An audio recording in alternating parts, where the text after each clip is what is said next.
Hi! నమస్తే. ఒక చిన్న మాట. రైస్ కంటే ఆరోగ్యం అటుకులు. మీకు తెలుసా?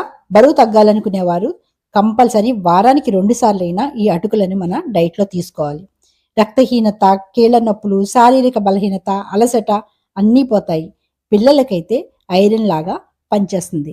ఎందుకంటే అటుకుల్లో గ్లూకోజు, కొవ్వు పదార్థాలు ఏమి ఉండవు. త్వరగా జీర్ణమైపోతది.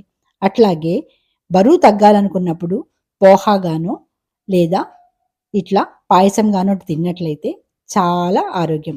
ఒక పూట మనకి డైట్‌లో మనకి కడుపు నిండిపోతుంది. అలాగే ఈ మధ్యన రాగులు, జొన్నలు, గోధుమ అటుకులు కూడా దొరుకుతున్నాయి. వాటితో కూడా ట్రై చేయండి. టేస్ట్ అయితే చాలా బావుంటుంది.